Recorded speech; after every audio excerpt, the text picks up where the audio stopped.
Let us close our eyes.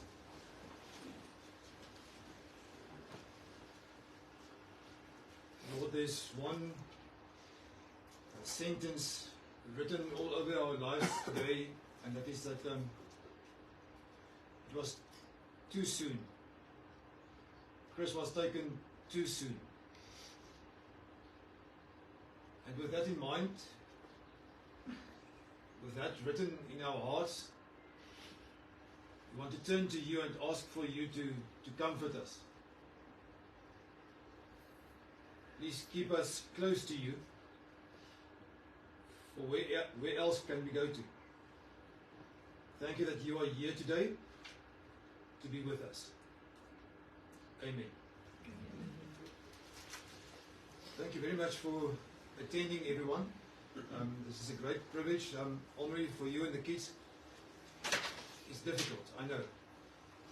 It was too soon, and we don't have all the answers to all the questions, and the questions are just heaping up one onto the other. But may God Himself be with you. May He console you. May you console in Him. I'm going to give one or two people the opportunity to speak. First Isabel, and then Matthew, and then Gerald. And then afterwards, if anybody else wants to say something, you are most welcome. Just keep it short and sweet, but there's no time limit for you, Isabel and Matthew, and Gerald, you can take your time. Isabel, it's your turn. May I just add, while she's coming to the front, for the people that's watching on Facebook Live, the music, when we are going to see to watch the video clip, the music will be muted for that short period because there's Facebook restrictions. So bear with us for that, please. You'll see the footage. It's just the music that will be faded.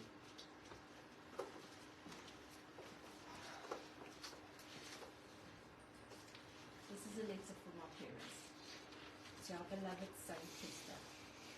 We arrived in South Africa 30th of May 1970 with your two sisters, not knowing the country or not being able to speak a word of English. Dad found a job straight away in Krugersdorp at Cobra, and we found a flat in Leipartsvlei, which we loved from day one.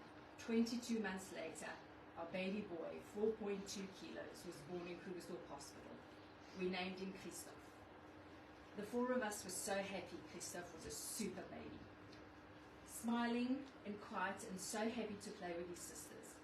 Many of you knew how much he loved motorbikes and cars, and the signs came soon enough. As parents, we could not wait to hear him saying Mama or Papa, but his first sounds were vroom vroom from his cot, standing in his cot looking through the window. As mom, my first car was an old Simca 1000 that Christoph loved. One day he crawled to my car, opened the petrol tank, and threw stones and grass into the petrol tank. I was going nowhere that day. Another time, I was driving to see a friend, and as I tried to change gears going around the corner, the knob of the gear lever remained in my hand. What panic!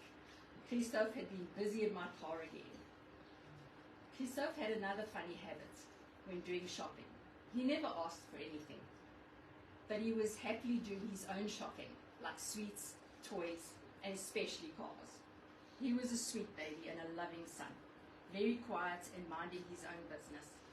He did not like school much, so to our great surprise, he actually got his matric diploma. At the age of 19, Dad took him to France to study cooking to become a chef. But as he went in the middle of winter, he missed the SA weather, and so he came back to South Africa. He did his military service in Pretoria as a chauffeur for the general. Christoph went to work for Dad. He started as a sweeper in the workshop and worked his way up to CNC programmer before he left to start his own business. Germain, we are so proud of what you have achieved. We miss you so much and will love you forever.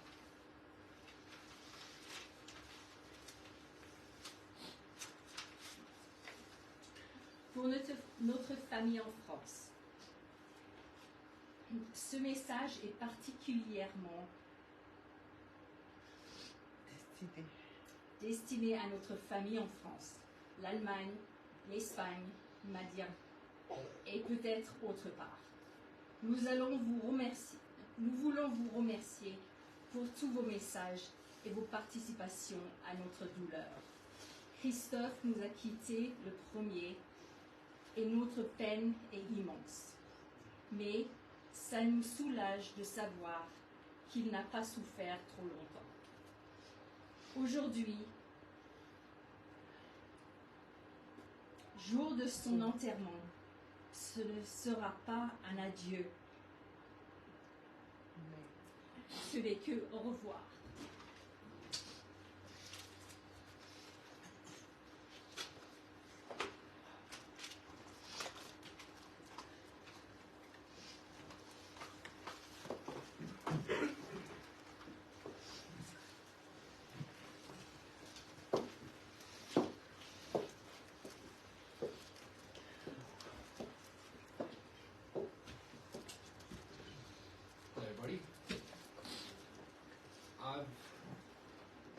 I've come to terms with things now.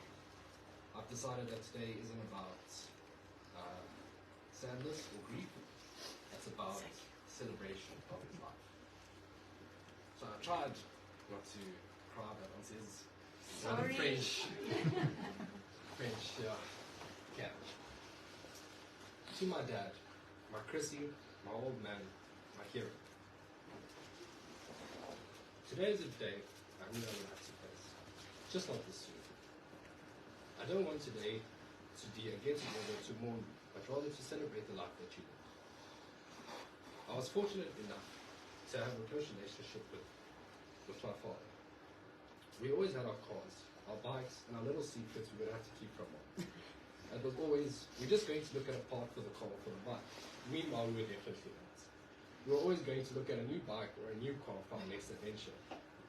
For those of you who don't know, my dad and I were busy building a supposed race car for me to learn to race.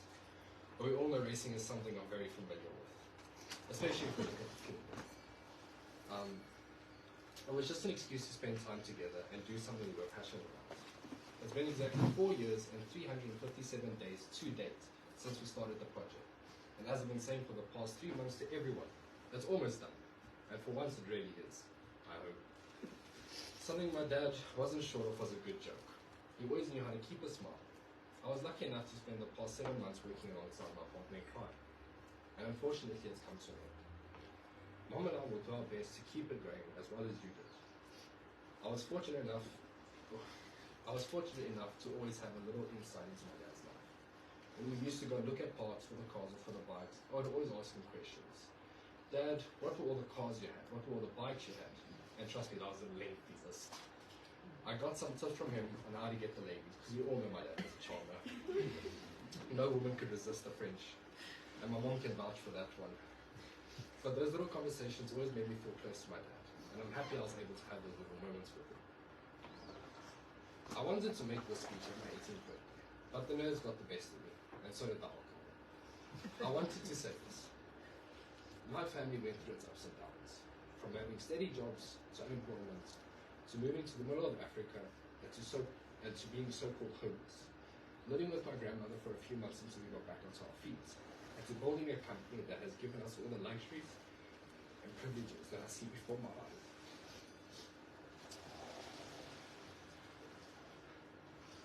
My mother and father, sorry, I have tears, I can't read. I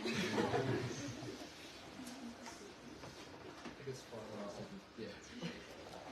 My mother and father always made a plan to give us the best they possibly could. And that, I want to say thank you.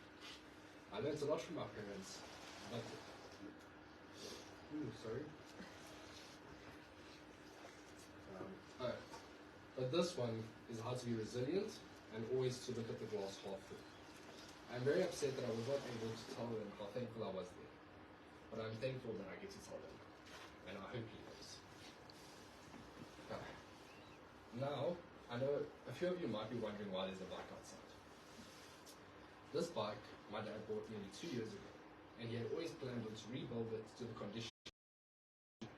Unfortunately, he never got far, but I thought something small I could do, so honor him in a personal and meaningful way, was to redo the bike he had customly designed for himself, from the name to the number to the small details you see.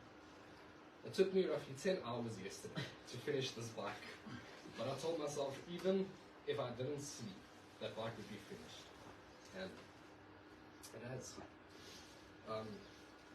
The reason I wanted it here was for his last ride. I'll always be there for you in the ways Dad would have. To my mom, the rock. You have been so tough and so strong these past 2 weeks, and I know it has not been easy, but you did it. Going through all your emotions, you still managed to plan to celebrate the life of Dad, and in the ways he would have appreciated. You managed to keep the business going, plan a whole Bloemfontein getaway, which was just as much of a screw up as most of us. But you stayed strong through it, for me and your 2 daughters. You still managed to deal with everything else that came with those tasks. I'll always be your boy, but now I'll step up and try and follow in my father's footsteps, and be there for you, when you need a dad or a husband. I will do my best to follow in his footsteps. I will do my best to fill his shoes. It's a big task, even though we're the same shoe size. But if I could build a bike in one day, I'm up for the challenge. I know you will always be there to go. So today, as I say my last few words here, I want us to celebrate my father, rather than mourning. He was not a sad person. He was always a reminder of joy, happiness, patience, wisdom, and honor. Those are traits I hope to inherit from him and pass on throughout my life. I don't want to say goodbye today, Dad. I'd rather say what I would say every night. Love you lots, sleep tight, and I'll see you tomorrow. Thank you.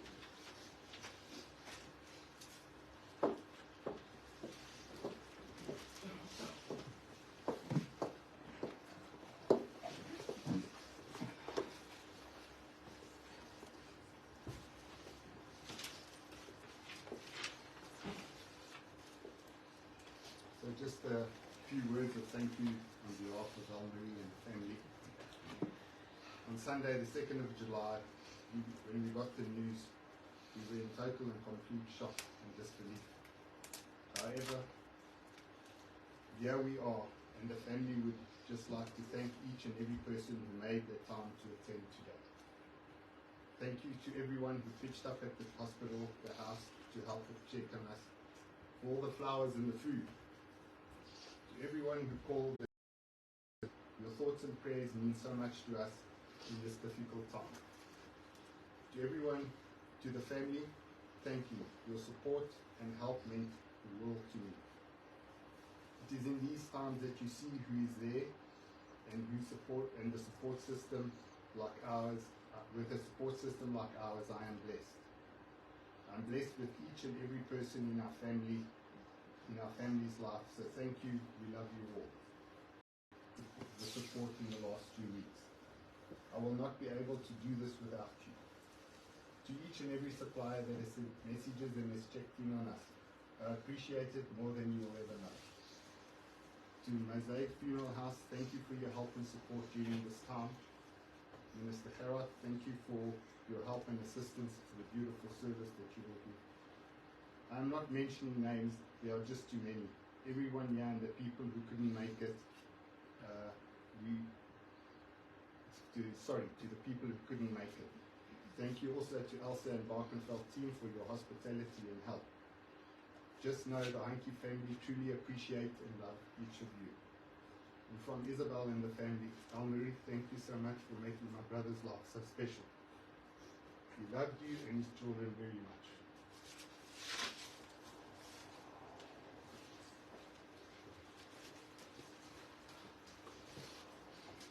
Thank you so very much. Is there anybody else that wants to use the opportunity of open mic without a mic to say something?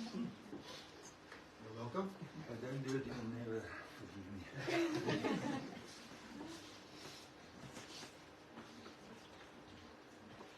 Yeah, it's a day today that we're going to say goodbye to Chris.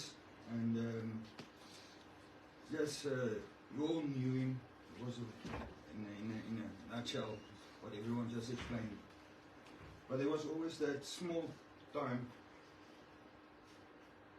Hey, that if you were in a place of darkness, you can always press on his button. He always had a few words to comfort you with, to go on, keep you going on. And we're going to miss that. So you're going to have to step up with it. You're going to press on your button. So, Mimi and Pepe, thank you for awful son, awful nice son. Brought into the life of our friends, the family, because he was like family to all of us. And I think if I listened correctly, this will be my, not the final one, but all of one, my friend.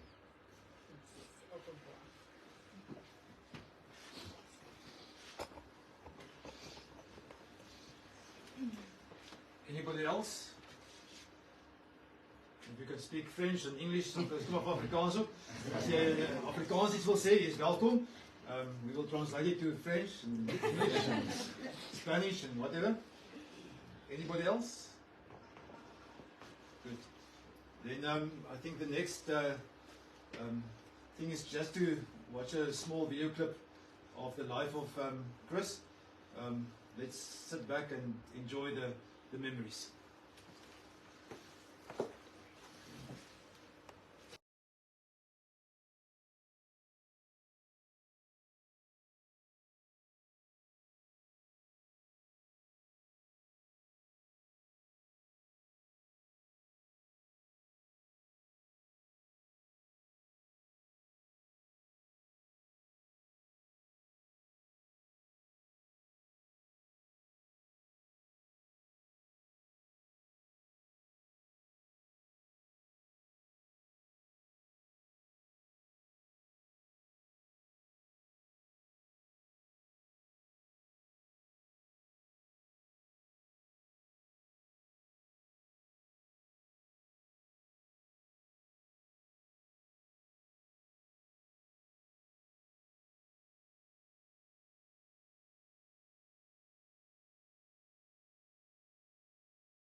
Bluetooth disconnected.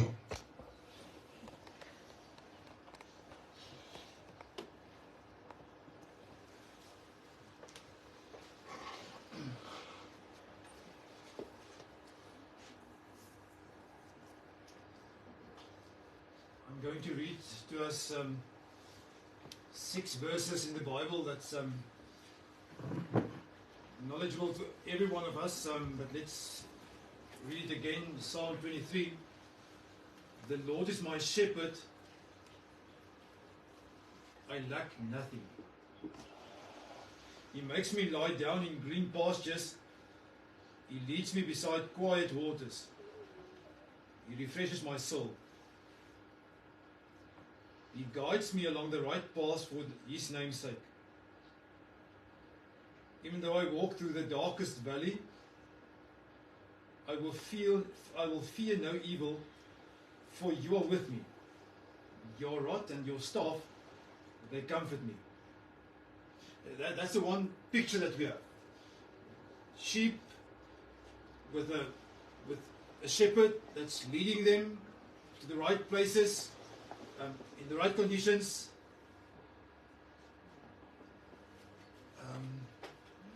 And they lack nothing, but that's not today. Today we lack Chris. Tomorrow we will lack a lot of things.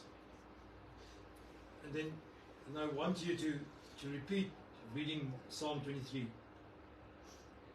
Because it is really the truth. I was a young boy when my dad passed away as well. I was only 8 years old. And there was this conflict in my mind between, well, God is good, God is the good shepherd, and then the lack of my dad. My dad is dead. So how do these two things align with each other? How do you marry these two concepts of God is good and, well, it doesn't look like it?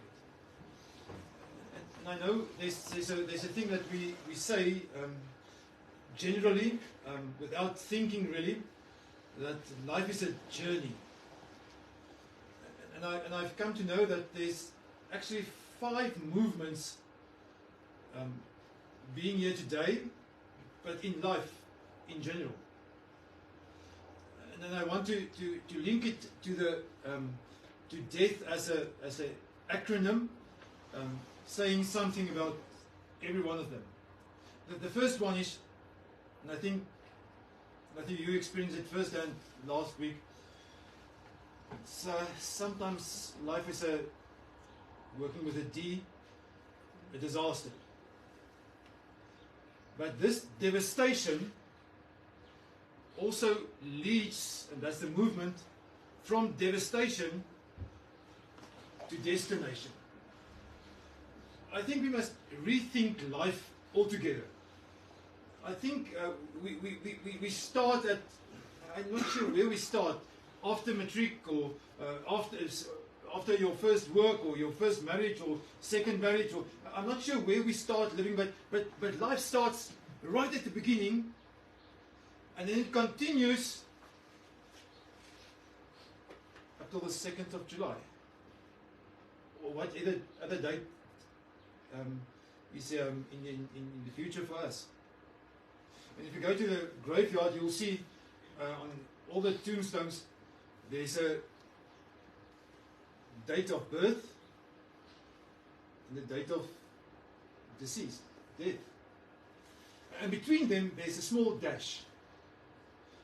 Now I want to go over to Afrikaans, because there's something in this little dash that's extremely important. In Afrikaans, this small dash is called a aandagstreepie, attention line, because the second part is the important part. The first part is, well, there's something coming after the date of birth, and it's extremely important that we know that. May I just remind you, this life is not all. And I say this as a Christian, as being a believer, and if you don't understand, I sympathize with you. Because there must be something more than this life. There must be something more beyond the death. And that's why Psalm 23 is so important. The Lord is my shepherd in this world, but even beyond. And yes, devastation can be, but there's also a destination. There's something else that we are going to. The E of death reminds me of that we are here to exist, but that, going back to point number 1, we are also here for eternity. Yes, existence here is important, but let's just prioritize our lives again, our existence. I know that we are Western people that is driven by material things, that wants to have more and more and more and more, and then I don't know where it comes from, but we think that the guy with it's not just mere existence now, here, but there's also an eternity that's coming.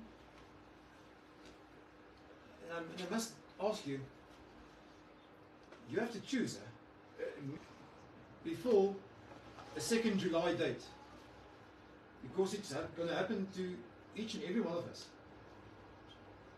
There's somewhere we are supposed to be, and this is only the start of an existence altogether forever and ever. But now I must turn to you, Omri. This is not going to be easy. This existence, the now, is not going to be easy, especially not the next few weeks, months, years. Because there's a lot of things that Chris did, Matthew, with all due respect, that you won't be able to do. Not because you are not capable of doing it, but because of this, there was only one Chris. And through a lot of pain and suffering with you and with the family. And you were right. Chris always brought that smile to you. He always was the positive one of the bunch of negativity. He was the light, the candlelight when everything was dark. That's not replaceable. It's not necessary to replace him, because the memories are there. And please watch the movie over and over and over and over, with music or without music for that matter. But do so, because in remembering, we're packing it away, and we're reorganizing our lives. But please keep remembering him, because that existence of him and your existence is so crucial for now. The A of death makes me think of, and I'm coming back to you as family and friends, in death you feel so alone. It's only you, and it's your pain and your suffering, and the movement is from being alone to being together, as to ask the another to help me, to ask the other people to be with me. And now I'm going to leave you and speak to you as friends and family. Up till today, there was hundreds of bunches of flowers, millions of WhatsApps, lots of words of comforting and being with them. I'm sure there was